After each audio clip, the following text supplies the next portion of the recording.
Bonjour, bonsoir, dear friends. Welcome to JCB Live. We're so excited you're joining us tonight because you're going to have a major treat. One of the most influential men on the planet in the world of food, wine, and wine pairing. He's known as the trilingual man who's written so many books, part of the Master Sommelier programs, of course, one of the key leader of it, and has created so many great things that I would need 10 minutes to introduce him. So the best way is for all of us to talk to Mr. Evan Goldstein.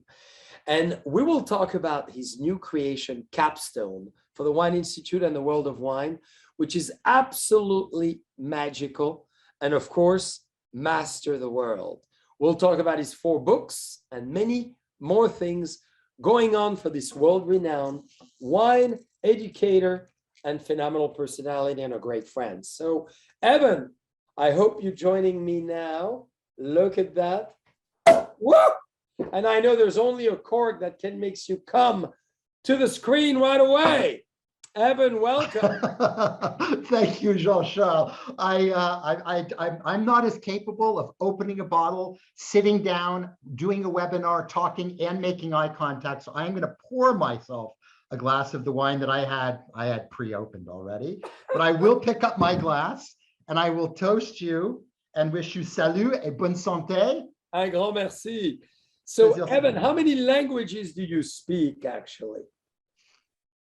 Wine and food pairing, French, delicious sparkling wine. No, I speak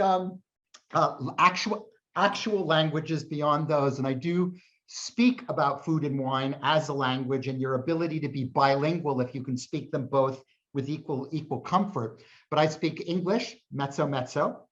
I speak French, I speak Portuguese, and I can fake it in Italian and Spanish. Amazing. Congratulations for all that, because a man of culture speaks languages. And Thank you. Thank you. Evan, so let's go back before we dive into all your phenomenal projects and your insane curriculum vitae. Tell us a little bit about your childhood and your phenomenal family, including your incredible mom, and how you got into loving food and wine so much. Thank you for the opportunity, and thank you for the shout out to my much more talented mother, who many of your viewers may know, Chef Joyce Goldstein, literally put Mediterranean food on the table in the United States back in the early 80s, late 70s, before that at Chez Panisse Cafe, before people could spell couscous, much less actually eat it. That's very well said. Thank you. Thank you. No, I grew up in a house, obviously, where food was important and where wine was important. You know, my parents had a cellar, and while obviously I wasn't allowed to imbibe, I do remember as a small child walking into the cellar and, very much like so many friends of ours do today, pull out bottles, look at labels, try and imagine what was going on. And as I became older, like people who grew up in households where food and wine were very much a part of the DNA of where we lived, I was offered to color my water first, later to have a glass of wine when my grades were good and everything was fine. And then, you know, I became curious, and I remember having a bottle of wine. Actually, I'm going to go pull the bottle. I have it right behind me. Hold on one second. There's a few up there. This is a museum of wine. What you have there. Ooh la la. How rare that you can pull a prop when you actually need it.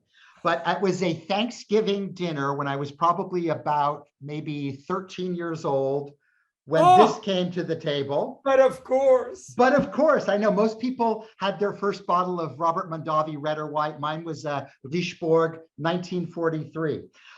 But it was an amazing bottle. And as you well know, my friend, my jaw dropped. I saw God, and I realized that there was more to this wine thing than I had ever thought of. And that started me on a journey, which led to being in Paris for a couple of years, working in restaurants, learning about food, learning about culture, learning about the two together, traveling on weekends to wineries and wine regions because, you know, I was a stagiaire. I could do so if I gave my boss enough notice. coming back to the United States with a passionate love for wine. Moving up to the wine country, many people don't know, but I was sous chef at the Auberge du Soleil in Rutherford when that opened up with the late, great Masa Kobayashi. And every free moment that I wasn't cooking, I was out wine tasting and learning more about wine. Left that position, came back and worked with my mother and Alice Waters at Chez Panisse. Offered my assistance on the wine. I was told I was in the kitchen and I should stay there, but nevertheless, I was still interested. And then when my mother and myself opened up Square One in 1984, May 14th, 1984 to be exact, I was running the wine program, and the rest, as they say, is history.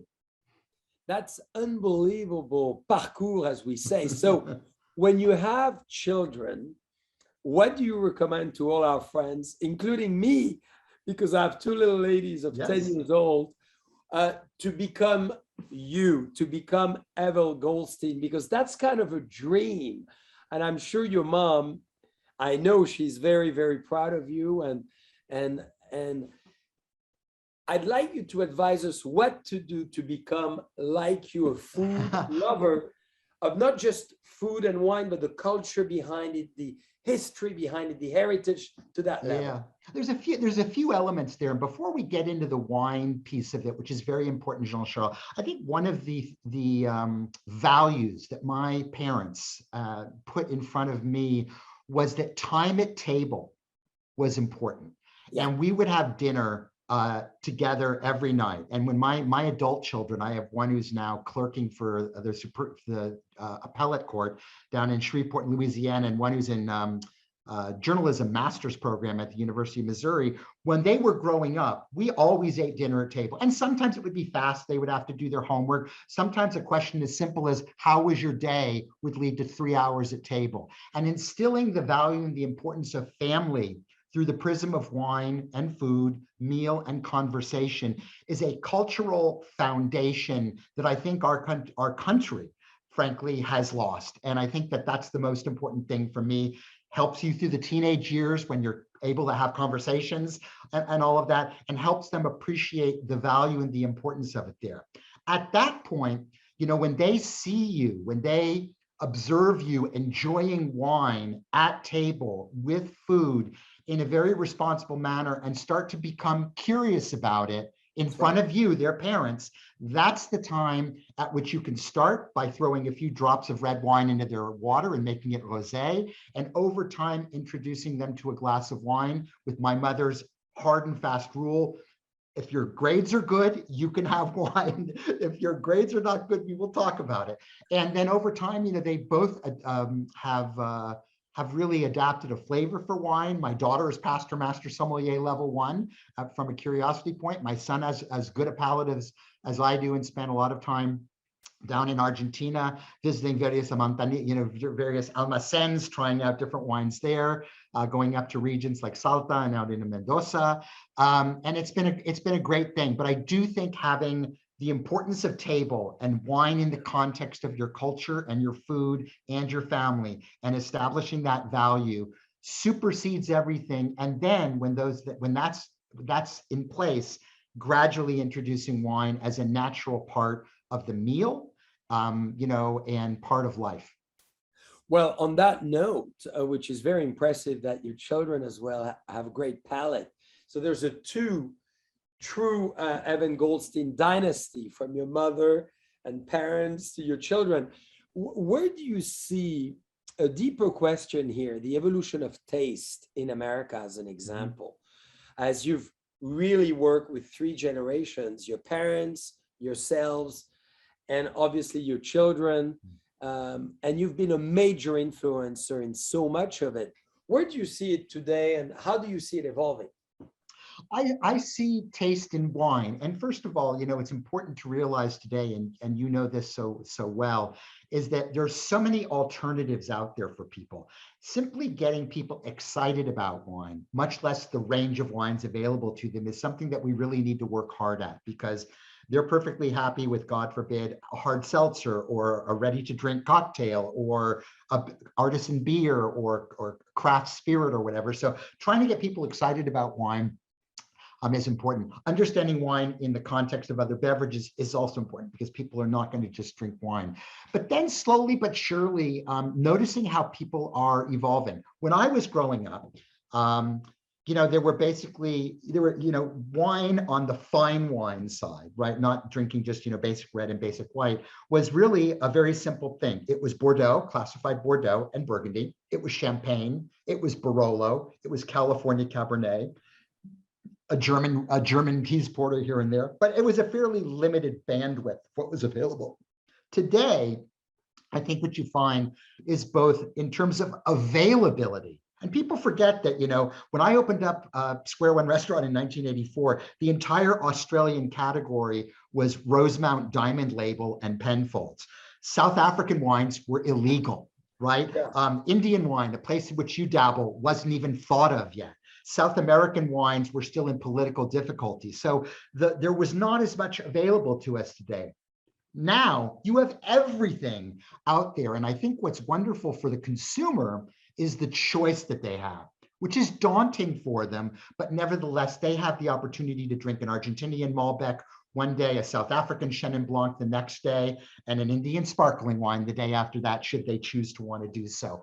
So I think, in context with that, we as educators need to do our darndest to try and keep things mellow, to try and talk to people and communicate so that we can let them know that while the world is more open and the choices are broader, greater, and the quality of wine better than it has ever been in the history of the world as we know it, that nevertheless, a little direction is helpful. Understanding people's palates is helpful. Teaching them and helping them understand what they like and then turning them off on their own is helpful too. But what I do like about the wine drinker, to get back to your original question, Jean-Charles, is I think people are much more open-minded today than they ever were. If you were to take an example of, say, sparkling wine. So I said before, everybody used to think you drank champagne and that was all you drink. Well, we now know there are fabulous sparkling wines made in California. There's delightful wines made in other places of France that are not champagne and other parts of the world. Or Burgundy and stuff like that too. So it's important for people to really be embraced in their experimentation, supported and celebrated for their ability to want to experiment, and empowered that there are so many choices out there, all of which are good. And as you're a master of taste, or taste master, both, where do you see the evolution of taste and flavor in the US, not just on wine, but food? Yeah, that's a great question. I think tastes are evolving for sure. And I think tastes are evolving parallel to the taste in wine, which is to say that, it wasn't that long ago where food for most people meant, either very simple food and fast food. It meant, so-called, regional foods, Italian food, French food, Spanish food. But today you have, very much like America, you have fusion food. You have tacos made with, Korean barbecue. You've got a Peruvian sushi meets this or whatever. So I think that people are really opening up to having a broader palette than they ever have had before. And with that, there's a little bit of confusion because, how do you pair food with cultures that don't embrace wine traditionally? Can you have the foods that go with them? In so many parts of the world, your own beloved France included, what grows together goes together. So of course you have, the wine and food because they're of the region. But what if you're in Singapore? What if you're in, regional Mexico? What if you're in Iceland or whatever? And letting people know to do that and to embolden themselves. First of all, they can have wine with foods that don't have wine tradition, and secondarily, foods as they know it are changing. You can talk about deconstructed hamburgers with Ferran Adria if you would like to, and that's a whole other different type of food pairing too. I do think Americans are embracing bolder flavor than they did before. Yes, and I think that's true not only in individual styles of food, but just in terms of what people like. I don't think people have as much fear of flavor as they once did. I don't think people have fear of ingredients to the same degree that they once did. And with that comes an openness to trying new things. So I think all of these elements coming together have made for a really shining time in taste in America. Yes, and Tell us a little bit, if you can, about this amazing book you did, I believe in 2006, I have it, Wine and Food Pairing. And Mhm. maybe just an overview of it and what are the key fundamentals of wine and food pairing. Because, dear friends, as you're watching the famous Evan Goldstein, I think he's the grand master of that art, which is pairing food and wine. And it's not as easy as it sounds. You're very kind, and I promise to send you a big check later on, Jean-Charles. Hey, I When only I take cryptocurrency, so you can I'll use drop it in my Bitcoin. wallet. Only Bitcoin. When I wrote Perfect Pairings, which was, to your point, gosh, 15 years ago now, I didn't have it in my mind's eye that it would become sort of the classic, the de rigueur book on food and wine pairing that it's become, whether you see it in chefs' offices as you travel the world, or sommeliers come over and, at a tasting and bring their copy over to sign. But it was simply solidifying and memorializing what were the sort of ways I approached wine and food, which is to say, this book, which sort of looks at, I tell people that rather than a cookbook with wine recommendations, it's a Yes. wine book with food recommendations. And it really takes it by flipping it on its head and taking a look at how we taste wine, how we taste wine with food, and how we cook with wine in focus. And the book itself is about the six classic white grapes, six classic red grapes, sparkling wine on one end, dessert wine on the other end, and looking at them all categorically, understanding that an individual variety is not like a one size fits all t-shirt that they give you at a baseball game, right? You can't give everybody a large and expect it to work, because Chardonnay can be, unoaked, lean, and minerally. It can be big, blousy, and oaky. It can be aged and in your cellar for 15 years, et cetera, et cetera. And you need to be able to prismatically look at any particular grape type or style of wine, dessert wine, sparkling wine, with the same sort of rotation that you do before. So that's sort of the general approach. The thinking on it is to provide people what I call, Jean-Charles, guidelines rather Yes. than prescriptions on how to do it. Everybody's mouth is different. Everybody's ability to taste acid or salt or umami or whatever is going to be a little bit different. So what you want to try and say is, if you're getting this, this is probably what's going on. Here's some ideas and thoughts on how you do it. But if not, knock yourself out, do what you want. I don't believe in anarchy. I don't believe on telling people to eat what you want completely with what you want to drink, because if it works, you don't understand why. If it doesn't work, you don't understand why either. And you won't be able to necessarily repeat that, either success or or replicate a failure, if you will. So the book is really based on that. It's about empowerment, but upon looking at wines with food in mind, and with a quartet of recipes for each variety based on different styles and interpretations, with more for obviously dessert wines, more styles within that. And 52 recipes. My mother did all the books in my recipes, rather, I should say, in my first book. And that book was successful. It's in its 12th printing. It's been published in multiple languages. It's been a joy and a labor of love. Well, that's amazing. And one more thing on food, which I think is important to mention, and we're going to list all the titles, dear friends, in the title. You'll have them all. I think it's important in life to be audacious as well, specifically when we talk about food and wine. You talk about structure and discipline, and within a framework, be daring. Yes. You wrote another book, Daring Pairings.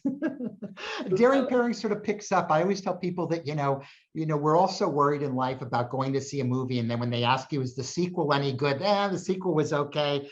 They sure shouldn't do a third film.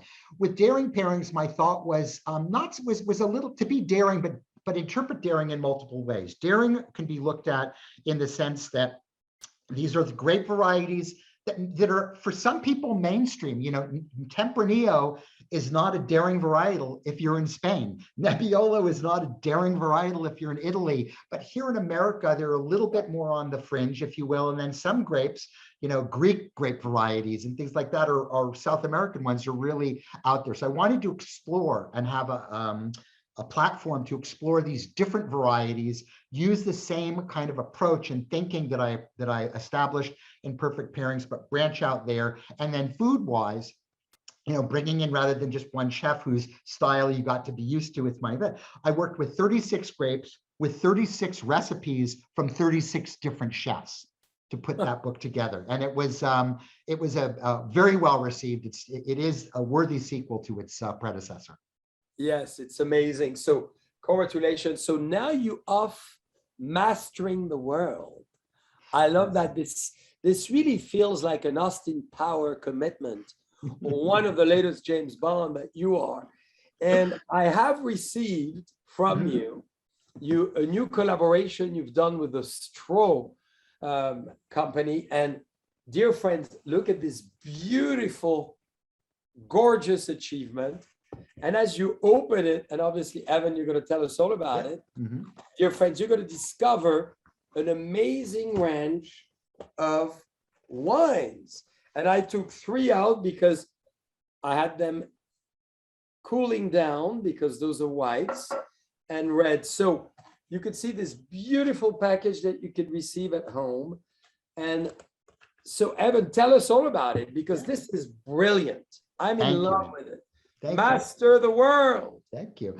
Well, this idea was actually birthed. A lot of people think that we came up with it in time for the pandemic, but as you know, because of legal compliance, technology, a number of things, this project has been worked on for literally about 6 years to the date. And the idea was birthed when I was taking a group of sommeliers down to, of all places, Jean-Charles, southern Brazil, to the Serra Gaúcha, where we were visiting wineries down there. And I noticed that one of my colleagues would get up every morning early, as I was, to make sure everything was in good order. And after we had breakfast, she would excuse herself, go off to a table, get 6 wine glasses, and pull little bottles, the kinds that you get on airlines, like 50, the little Beefeater bottle, the little Kahlua bottle, the little Courvoisier bottle. And she'd clean them. She had filled them with wine, or had one of her colleagues fill them with wine, capped them, presumably hit them with private preserve or something, put a little piece of masking tape on them and coated them. And then every morning she would reach into her briefcase, pour out 6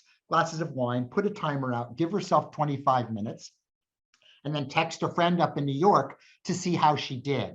As I sat there and I watched this every day unfolding for a week or two, I said, that's probably not the right way to do it, but what a really interesting idea, which is to take wines that have been curated, selected specifically to be great archetypal examples of what they are, and repackage them out of 750 milliliter bottles into a smaller size so that they could be packaged together and then utilized, whether you're utilizing them to practice for a blind tasting exam or simply utilizing them as an opportunity to learn as you try wines from around the world.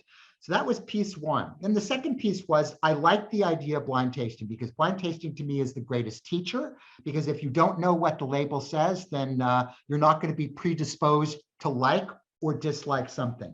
So we decided that we would set up all of our tastings blind, which requires lots of stuff in the world of legalities and compliances, I'm sure you can probably imagine, but we were able to do it. We perfected a technology, we started this, and then we sent our baby out to the world with an accompanying online tool. And the online tool is your ability to how you want to taste the wine. And I parallel it a little bit to like Peloton for the power, right? So if you want to do a really hard Peloton, right? If you want to do a big workout and really make it difficult, you can go online and do what we call a full workout, and we'll ask you, what does it look like? What does it smell like? What's the structure? What country is it from? What grape is it from, et cetera. And you can play that game. If you want to do something a little bit easier, but nevertheless are still curious, you could do something that we call quick picks, which is more like the options game, in Australia and the UK. Everybody stand up. What country knew, blah, blah, blah. And then if you really don't want to play, you can just hit the score to reveal what the wines are. And even without the online tool, you can either taste the wines as you see here, blind, all the bottles you have are sealed this way. But if you don't want to, as the sticker says, you can peel to reveal and just simply know what it is that you're tasting, but realize that over 6 bottles, you'll have a completely different experience. This is absolutely brilliant. So shall we do that? What I would like to do is, why don't you go ahead and let's do 2 extremes. Why don't you pour the glass of wine number 1 in one glass and pour the glass of wine number 6 in another glass. Now, while you're pouring, I'm going to encourage your listeners out there who want to be involved in Master of the World that you can go to to our website, which is MTW Wines. So there's two W's in there, .com, or Master of the World on Google will get you there. And you order the wines up and everything. When you do get the wines, we encourage people to do what, the wines have traveled or they've been stuffed in a little bottle and they've got to relax.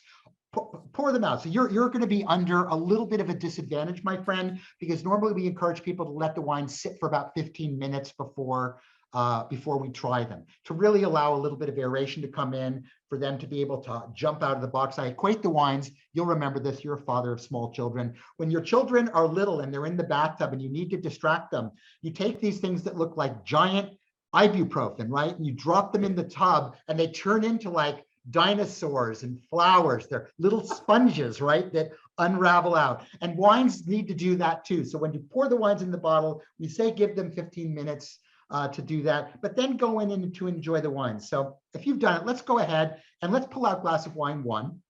And I'm not going to put you on the spot, Jean-Charles, and ask you what it is and ask you to do it. We're going to do peel to reveal at the end, but I'd like you to sort of notice the color on the wine. It's a nice sort of yellow straw color, a little bit of a green tint.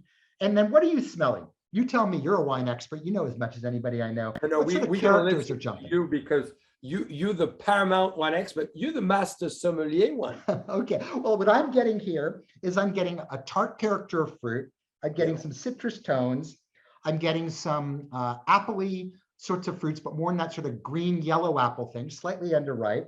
Maybe I'm getting a hint of some white flowers, some citrus blossom, a little bit of a brightness. Again, almost that same sort of tropic citrus fruit, more like almost yuzu-ish in nature here. Florals. I'm getting a little bit of white mushroom. I'm getting some minerality here, something that you know very well, coming from your part of the world, a slight stoniness, but a nice character of fruit, a little bit of verbena, maybe some herbs, a bit of sorrel.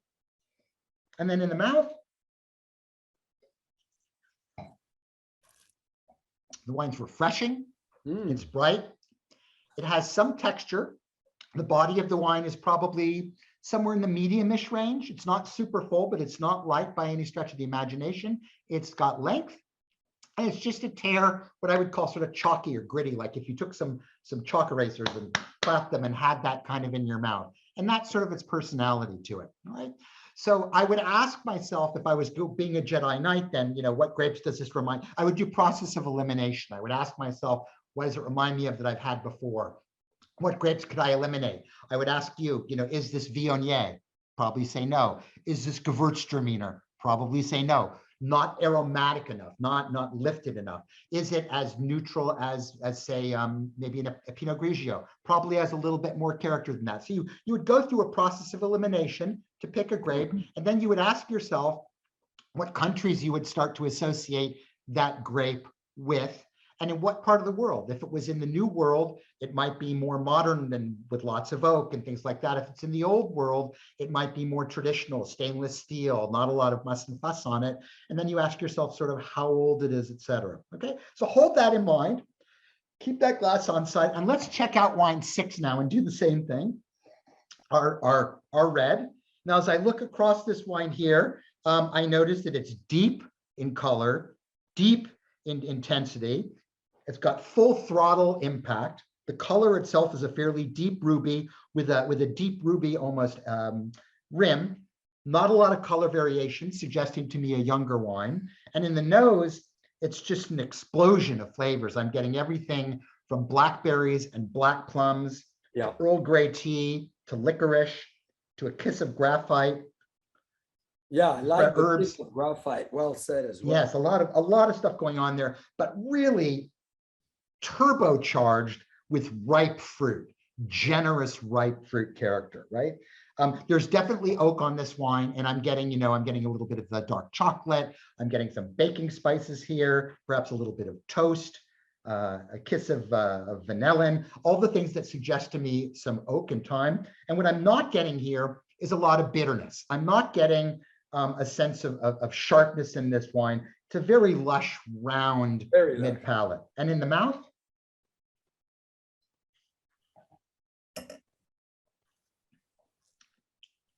the wine is deep. It's much fuller body than the white wine that we just had.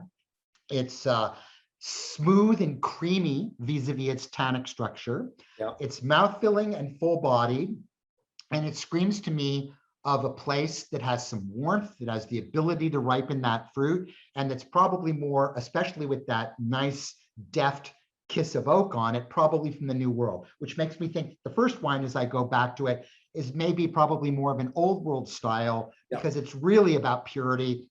The fruit is not as ripe. The body is not as full. The nature of the flavors are not as upfront and aggressive, if you will. And the acidity in the structure just suggests the fruit probably wasn't as ripe to begin with as the second wine. So I would use all of these things if I was going through it. But for our place, because we're going to just peel and reveal, I'm going to ask you to take that bottle off of wine 1 and pull it off. And let's see what we have here.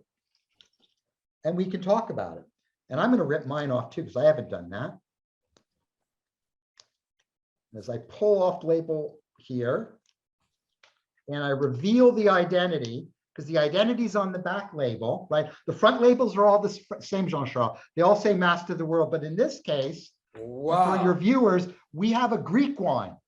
Okay, right. This is an Assyrtiko from Domaine Papayanikos, and my good friend Vasilis Papayanikos, who makes Assyrtiko, a grape that is perhaps most associated with the island of Santorini.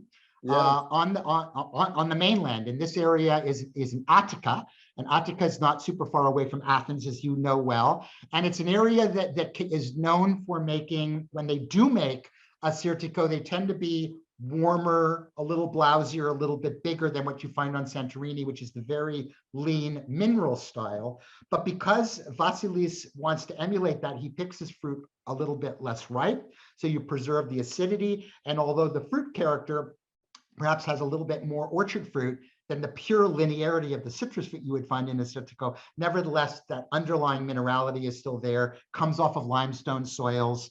And it's a really, I think it's a lovely example of what it is. This is a great family, 3rd generation. You can appreciate generational families dating back to, 1919, I think was their first vintage, right? So that's one thing. Impressive. Yeah. Wonder wine is great, and I could not place it, of course. Right. And it's a tough exercise. I mean, yeah. God, and for Assyrtiko is not. See, this is, and I specifically picked to show you, Jean-Charles, one wine that was not. It's not what we would call a gimme. It's not a softball, because people who are like I don't know, aspiring Jedi Knights may be able to get that. But half of this is about discovery. Half of this is about putting yourself and trying something, much like you would go into a restaurant and order a wine by the glass that you've never heard of before. Here's an opportunity for you to venture out into Greece, into a place that you don't know, with a wine that has been curated by people as a really good example of what it is, and giving you a taste of that. So that's really the opportunity. And I have subscribers who email me every month and say, Evan, what we do we get our kit, and then every day, we open up one bottle blind, we try it together, and then we enjoy unraveling it and seeing what it is. Oh, and we do that for 6 days in a row and realize we've been around the world in 6 days from a wine perspective.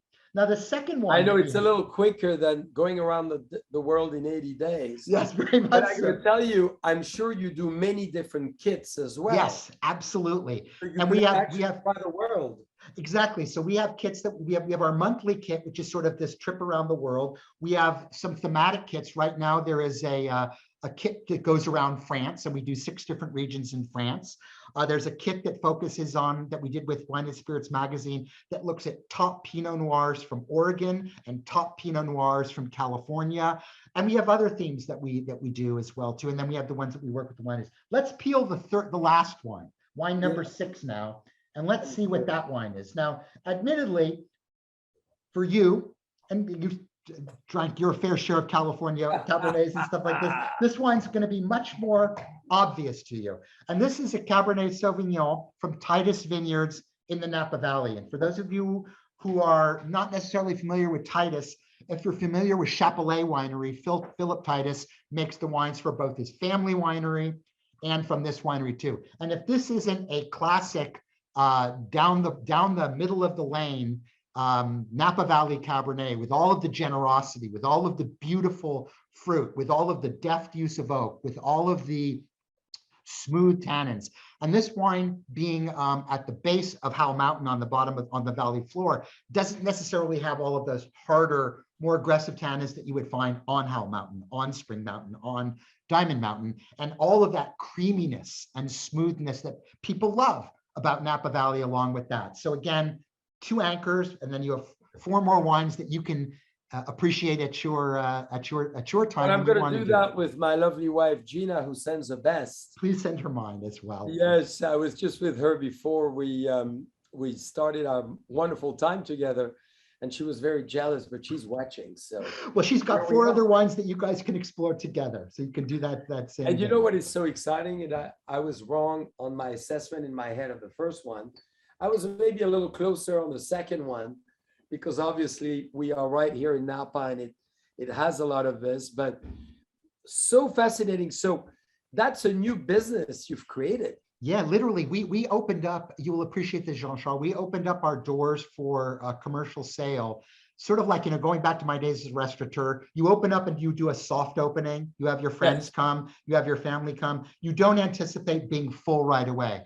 We opened up in January, the pandemic hit, and all of a sudden we went from 0 to 80 miles an hour, from 20 covers to 300 covers immediately, and just boomed. And our business has been growing exponentially since then, as not only have people wanted to be able to drink wines and explore wines in their own home. You have people who are studying for their professional credentials who don't have the ability to get together in groups. They can do it on their own. They can all order the same kit and do it together over Zoom, like we're doing it. And a lot of wineries and regions have reached out to us because they can't go out and do winemaker events anymore. So in this way, we've got wineries that have sent out their new releases, right? Here's our 6 new spring releases or fall releases. Try them. The winemaker will lead you through a webinar, and then you can order the wines from the winery afterwards. So there have been all of these ancillary uses that the industry, being as creative as it is, has helped show us as this new product has come to market. And of course, our own subscription sales grow each and every month. Wow, congratulations. This is so exciting. So what you said, as a winery, we can come to you and say, okay, we have 6 vineyard designates. We'd like to present it in that beautiful box. Maybe you to do the notes, and boom, can we send it to the world? We've done these with wineries that are, peer wineries of yours, Jean-Charles. We've done this with Ridge Winery down in the South Bay a couple of times. We've done this with Tablas Creek Winery down in Paso Robles. We have other wineries we're working with, and we've done it with regions too. Regions in France, we've done it with we're doing a kit for a program with Beaujolais. We're doing one with Loire. We're doing going on our 2nd year of projects now with Rhône. I'm doing a 2-day series with Luberon and with Nîmes. And so there's lots of opportunities out there. Again, I always tell people in the end, let your creativity and your audaciousness, if you will, drive you. The kit is only a vehicle to bring the wine to you. The 6 wines that go in there, if you have a creative permutation as a winery or company in your head, you can do it. We're doing a project for holiday for another winery that just wants to do something with a few bottles around the holiday. So yeah, it's been a fun idea. It's been a wonderful adventure. And since we started in the category, kicking it off in January, as well as I do, Jean-Charles, if you go online, there are all these ways now that you can get single serve wines. Now, I won't speak for the quality of production or all those other things there, but it's kind of the shopping mall thing. The more people in the category, the more attention to the category. Absolutely. And I find that brilliant. So when do you find the time to be such an innovator and a new business owner, from books to all the things you're doing? Well, Jean-Charles, like you, and I aspire to be as creative as you at some point in my life. Things happen by accident. I was down on a trip in Brazil and I got the idea for this.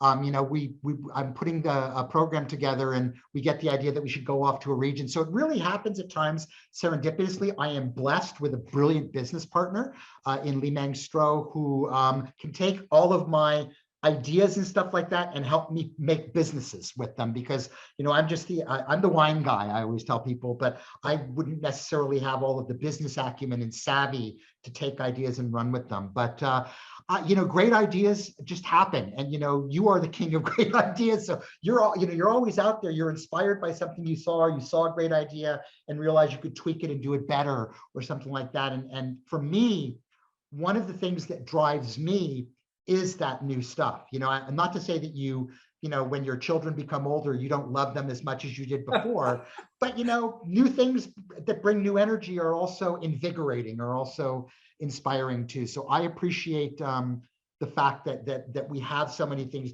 going on. I appreciate the fact that I do still write, and right now I do most of my writing for our own products and stuff like that. But there's not to say that I don't have another book going on down the line. I know that people in South America would like me to rewrite that book too, although Amanda Barnes has done very well with hers, but who knows? I mean, I enjoy the creative process. And what inspires you really?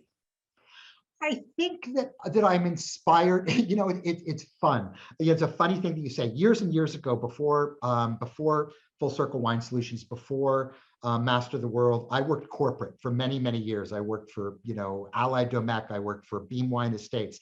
I worked for Diageo. I worked for Seagram, the great company called Seagram, for many, many years out of Canada. Yeah. And I remember when I was working at the wine company, but we had just purchased, for better or for worse, we had just purchased Universal Studios and the entire music catalog that went with that. And we had become overnight a beverage company to a beverage entertainment company. And I was the person assigned to be the liaison with the entertainment companies. So you would be down in meetings in Los Angeles once a month, sitting around with people from other, from the consumer products division, from the television division, from the film division, from the theme park division, and you would sit around there and try and come up with creative ideas. Now, the low-hanging fruit is product placement, right? Put your stuff in the movies and TV. But the other stuff is like, what could we do together? How could we work to put some programs together? And that was very stimulating. But I remember being at a meeting in New York, coming from one of these, and the meeting was right in the time.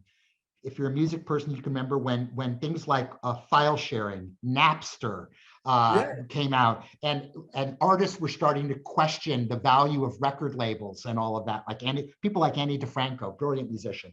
And I remember sitting in the meeting with Barry Diller, Steve Case from AOL, a number of other people, and Edgar Bronfman Jr. running it. And we had this long meeting, and he walked out of there as we were getting ready to walk. I said, before I close this up, he said, I want you all to feel passionately terrified of what's going on there right now.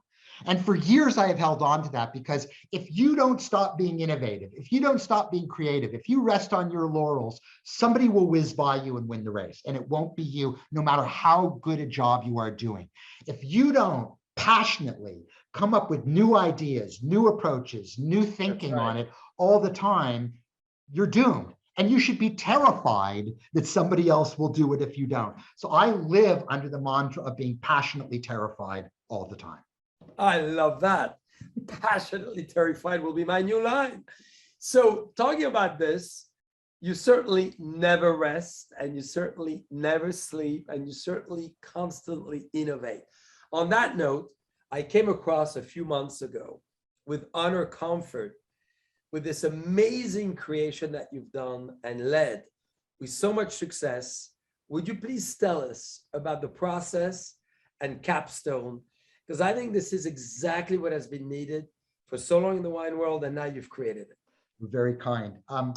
I remember vividly sitting at a wine bar on Post Street near Hyde, about 3 years ago now, when Honor, who's somebody who I worked with, as you've worked with as well, back in her days from Sonoma County Vintners Association, now at the Wine Institute, heading up all of the international and global programs.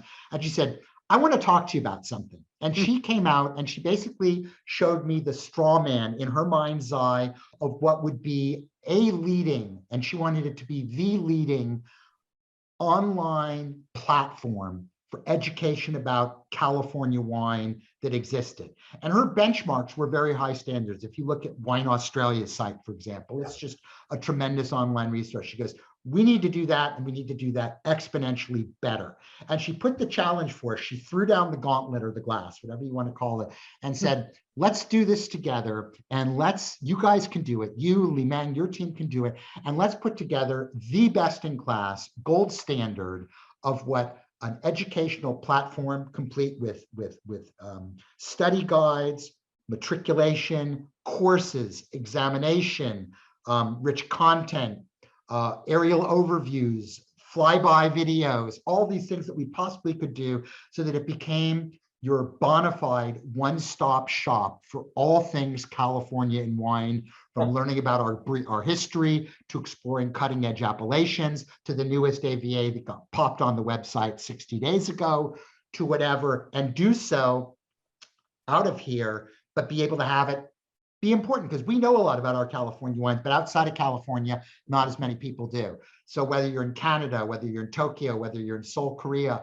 whether you're in Australia, you should have the ability to be as knowledgeable and passionately terrified about California wine as anywhere else. So we started that. It took us about 18 months to pull it together. It's in the official global launch process as we speak, having rolled out the Nordics.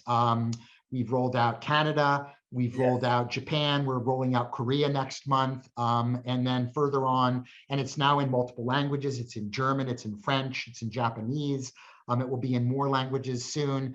They've hired ambassadors and educators to help us spread the word and take the program there. And the program, which is called, as you appropriately called it, Capstone California. If you look up what a capstone is in the dictionary, a capstone has an academic base, right? It's your thesis, it's your crowning academic achievement and all of that. And we sort of, as we were playing with names, that just seemed so appropriate because there is a learning that's involved.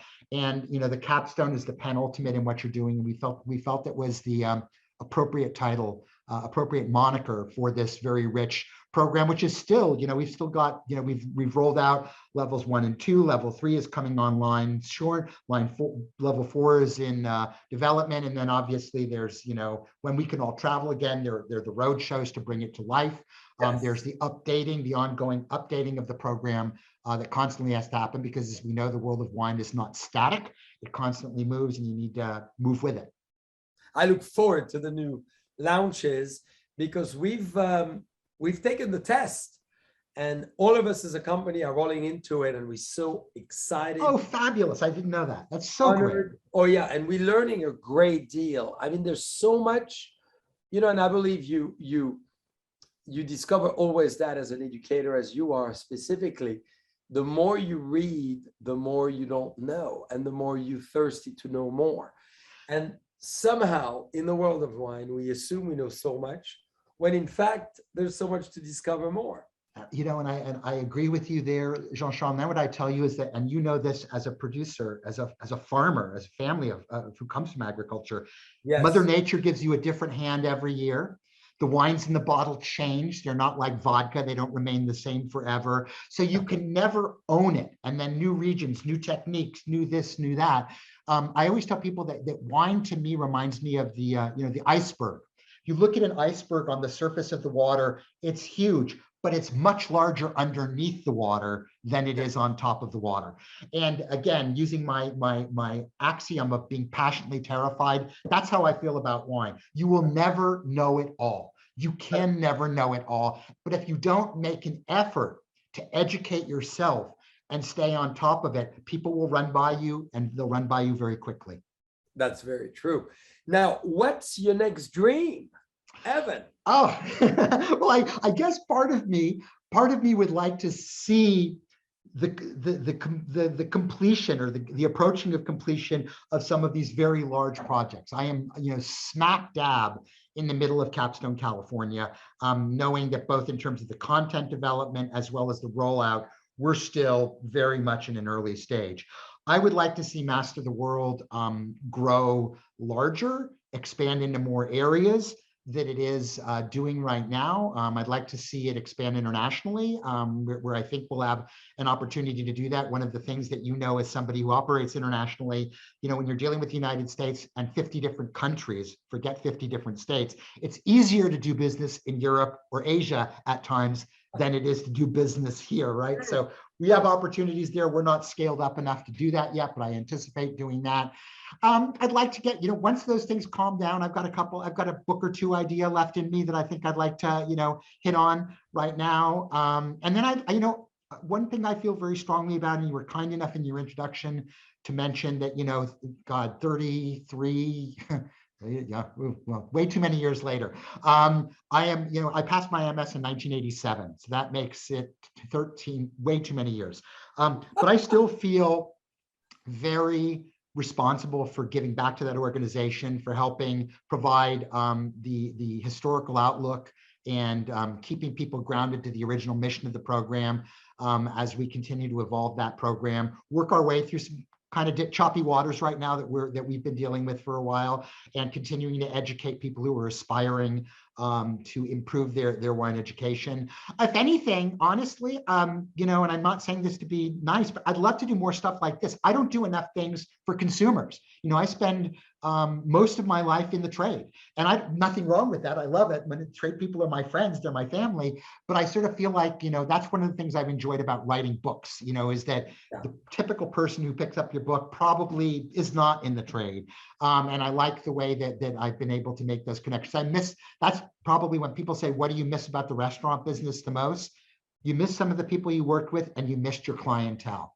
And you miss that ability to be, right on the front lines with the consumer and the public. And I'm a step or two removed from that every day. And I'd like to figure out better ways to do that in the future. So maybe that's my next challenge for me.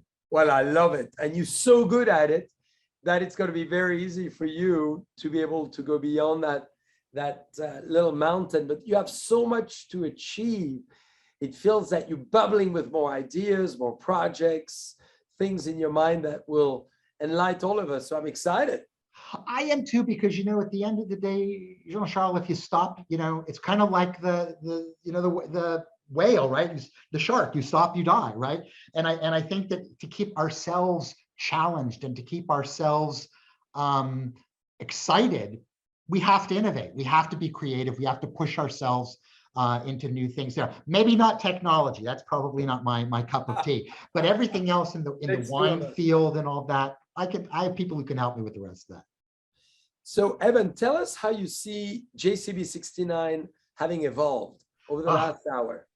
I think I'm first of all, Burgundy Pinot, of course. Yeah, Burgundy Pinot, but what I think is really amazing about the quality of Cremant that's coming out these days. And I actually had, and I'm not saying this to be like blah, blah, blah, and drop names, but I was chatting with Andrew Jefford about this at the Vancouver International Wine Festival when we were all together 2 years ago, and he was doing a program on different wines. And we started out with the Cremant de Bourgogne, and we commented during the seminar, but I commented to him after the fact when we were just chatting about, within the land of effervescence, within the land of bubbly, the advents and strides that have made in Cremant have been exponential. The Cremant de Bourgogne today that you see in this glass, which has got gorgeous fruit, wonderful autolytic character, but purity of flavor, is so much, I don't want to use the word better, but it is so much better than what we used to. Cremant de Bourgogne used to be at, if you can't afford champagne, by Cremant,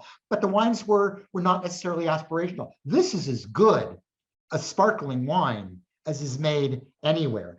And the evolution here, both within my glass, by the way, as it sat out and the wine comes out, but also within the category, has been amazing. And whether it's the finesse of the effervescence, whether it's the quality of fruit, whether it's bringing a savoir-faire that's beyond just the mechanics, and saying, let's look at our terroir differently than they're doing in Champagne or Alsace or Limoux or wherever, because our terroir is different, and making the best Cremant de Bourgogne that you can, rather than simply the best effervescent wine that you can.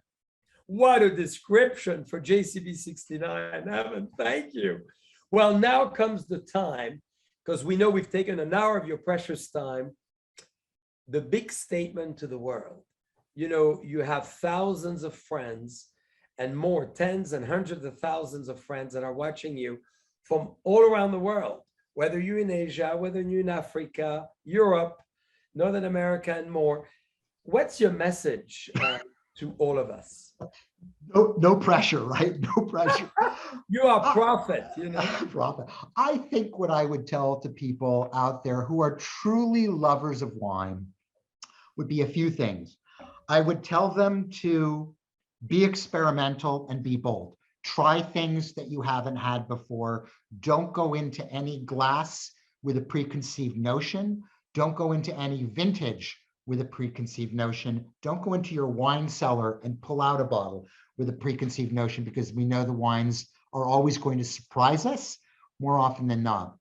I would say that if you are a wine lover, if you are out there, regardless of where you are, take it as your mission to yourself to get your friends who drink wine, maybe at holiday, maybe at a wedding, a bar mitzvah, whatever, get them to become regular drinkers by sharing your enthusiasm and your passion and your love for wine, and winning them over, winning their hearts, minds, and mouths over, so that we don't lose them to White Claw, to an RTD margarita or whatever, and keep doing what you're doing. And in that respect, just realize that wine, as I think you said beautifully, is a very humbling experience. But don't be afraid to be humbled, and don't be afraid to lean in.